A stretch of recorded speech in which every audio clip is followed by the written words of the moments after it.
박도사 애국TV. 여러분 반갑습니다. 박도사 애국TV입니다. 대한민국이 지금 신종 코로나 바이러스로 인하여 가지고 전 국민이 공포에 떨고 있습니다. 문재인 정부가 초기에 대응을 안이하게 해가지고 현재 확진자 수가 833명을 기록하고 있고 사망하신 분도 7분이나 됩니다.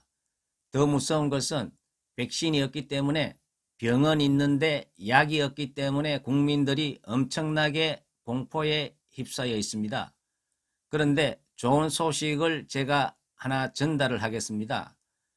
인동철이라는 동물의약품을 개발하시는 수의학 박사인데 이분이 4년 전에 동물용 코로나 바이러스를 개발을 해가지고 95% 이상의 효과를 보고 있다고 경기일보에서 이렇게 보도를 했습니다.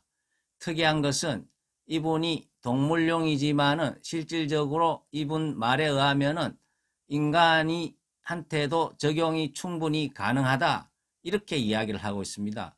더군다나 본인이 독감에 걸렸을 때 직접 이것을 먹어봤다 이렇게 이야기를 하고 있습니다.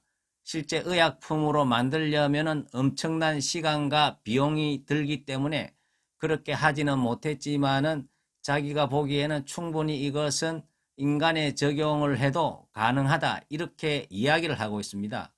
인동철 박사의 주장과 관련하여 2000에서 30여 년간 동물병원을 운영하고 있는 조겸영 수의학 박사는 돼지나 닭의 코로나 바이러스와 인플루엔자에 의한 질병을 인동철 박사가 개발한 항바이러스제로 치료를 했다. 최근 임 박사의 소개로 개와 고양이의 코로나 인플루엔자에 의한 호흡기 질병도 치료를 하는데 성공을 했다. 이렇게 밝히고 있습니다. 조 박사의 말에 의하면은 조 박사는 식품 첨가제로 만들어진 항바이러스 대체제로 안정성이 확보돼 자기의 아내와 간호사 등이 복용해 독감을 치료하기도 했다. 이렇게 이야기를 하고 있습니다. 어쨌거나 제가 보기에는 백신이 지금 전무한 상태에서 정부 당국에서는 일말의 희망이라도 있으면은 적극적으로 이런 분들을 지원을 해가지고 계속 국민들한테 공포만 주입할 것이 아니라 희망을 줄 수 있는 이런 사람들을 적극 영입을 해가지고 백신 개발에 박차를 가하고 국민들을 공포로부터 해방을 시켜야 되지 않나 이러한 생각이 듭니다. 그리고 우리 공화당과 자유통일당이 20일 날 합당을 선언을 했습니다. 합당을 추진하겠다고 이야기를 했습니다. 그런데 대한민국의 최고의 어떤 보수 언론이라는 조중동은 한 줄도 보도를 하지 않고 있습니다. 이것은 제가 보기에는 박근혜 대통령 탄핵 때 거짓과 선동의 거의 나팔수 역할을 하지 않았습니까? 그러한 부분들이 이 탄핵을 밝히자는 세력들이 전면에 나서고 정권을 잡으면은 자기들의 거짓이 드러나니까 정말로 이 사람들을 무시를 하고 보도를 한 줄도 하지 않고 있습니다. 그렇지만은 결과에 진실은 밝혀지고 승리를 하지 않을까 이러한 생각이 듭니다. 그래서 제가 오늘은 음양오행의 생극제하의 원리를 이용해 가지고 과연 이번 총선이 어떻게 결론이 날지 한번 예측을 해보겠습니다. 우리가 음양이라는 것은 서로 상반되는 기운이라고 생각을 하시면 됩니다. 남자가 있으면 여자가 있고 낮이 있으면 밤이 있는 것입니다. 여당이 있으면 야당이 있는 것입니다. 크게 이렇게 음양을 분리를 했을 때 우리가 오행으로 분리를 해보면 가장 상반되는 기운이 불과 물이라고 볼 수가 있습니다. 불은 우리가 양의 기운이라고 볼 수도 있고 물은 음의 기운이라고 볼 수가 있는 것입니다. 그래서 지금 이 선거에서는 양과 음이 부딪혀서 큰 쪽이 이기게 되는 그러한 원리라고 생각을 하시면 되겠습니다. 그래서 지금 보수 우파 진영을 양으로 이렇게 한번 제가 비유를 해보겠습니다. 왜 보수 우파 진영이 양이라 그러면은 양이라는 것은 발산의 기운이 굉장히 강합니다. 뻗어나가려고 하는 기운이 굉장히 강한 기운입니다. 대표적인 게 박정희 대통령 때는 어떻습니까? 전 국민이 이렇게 경제 개발을 하고 뻗어나가는, 확장하고 나아가는 그런 한강의 기적을 만들었지 않습니까? 이렇게 활발하게 움직이고 뻗어나가는 기운이 양의 기운이라고 우리가 볼 수가 있는 것입니다. 그리고 반면에 이 공산주의라든지 이런 계획경제는 확장하는 것보다는 테두리에 만들어가지고 그 안에서 움직이게 만들지 않습니까? 움직이기 작기 때문에 어떻습니까? 음의 기운에 우리가 비교를 할 수 있는 것입니다. 이 좌파 진영의 정권 같은 경우에는 어떻습니까?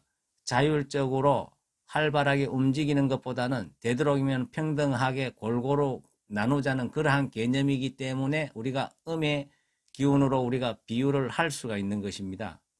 자, 그러면 이 기운이 어떻습니까? 덩어리가 클수록 서로 양 덩어리가 부딪혔을 때 큰 쪽이 우리가 이긴다고 볼 수가 있습니다. 지금 현재 양의 기운인 자유우파 쪽에서는 미래통합당이라는 큰 덩어리가 하나 나타났습니다. 그리고 현재 우리공화당이라는 한 덩어리와 자유통일당이라는 한 덩어리가 합해서 또 한 덩어리가 됩니다. 그러면 이 덩어리 안에서도 어떻습니까? 탄핵을 찬성했는 덩어리와 탄핵을 반대했던 덩어리가 이렇게 또 나눠지게 되는 것입니다. 이 두 덩어리가 합쳐야 되는데 결과에는 비슷한 성향끼리, 같은 양의 기운 속에서도 비슷한 성향끼리 합해서 덩어리를 키워야만이 결과에는 그 어떤 에너지의 분출할 수 있는 힘이 강해진다고 볼 수가 있습니다. 그래서 우리 공화당과 자유통일당은 어쨌거나 탄핵을 반대하는 큰 틀에서는 똑같기 때문에 이 둘이가 합치고, 그리고 지금 새롭게 친박 정당을 만든다 그러는데 이 친박 정당 역시 마찬가지로 어떻습니까? 이 박근혜 대통령의 억울한 탄핵에 대해서 진실을 밝히자는 취지이기 때문에 이것도 같이 합쳐야 됩니다. 그래서 크게는 탄핵을 반대하는 모든 태극기 이 정당과 세력들이 한 덩어리로 만들고, 그러면 우파 쪽에는 크게는 두 덩어리가 되는 것입니다. 그래서 여권의 엄적인 성향의 정당의 덩어리는 크게는 민주당과 정의당과 새롭게 추진하고 있는 호남신당의 세 덩어리로 구분을 할 수가 있습니다. 그리고 안철수 신당 같은 경우에는 정체성이 불분명하기 때문에 그냥 제외하기로 하겠습니다. 그럼 크게 보면은 우파 진영에는 미래통합당과 전체적으로 탄핵 반대 세력을 모으는 한 덩어리라고 봤을 때 크게는 두 덩어리로 볼 수가 있습니다. 그리고 여권은 민주당과 정의당과 호남신당의 세 덩어리로 볼 수가 있습니다. 그러면 여기서 자유우파가 승리를 하려면은 미래통합당과 새롭게 우리가 만들고 있는 태극기 정당들과 그리고 친박 정당들이 전부 다 합해서 한 덩어리를 만들어 가지고 이것을 또 하나로 만들면은 이번 총선에서는 100% 엄청나게 180석 이상을 압승할 수 있는 구도로 갈 수도 있다. 이렇게도 볼 수가 있는 것입니다. 왜냐 그러면은 지금 여권에서는 아무리 덩어리를 하나로 만들려고 그래도 민주당과 정의당은 어차피 두 덩어리로 나눠지게 돼가 있고, 호남신당이 들어오면은 세 덩어리까지 되는 것입니다. 그래서 자유우파 쪽에서 미래통합당과 새롭게 만드는 탄핵 반대 세력을 하나로 묶어가지고 또 이 미래통합당과 한 덩어리를 만든다 그러면은 이 총선에서는 엄청나게 압승을 할 수 있다. 저는 이렇게 보고 있습니다. 예, 감사합니다.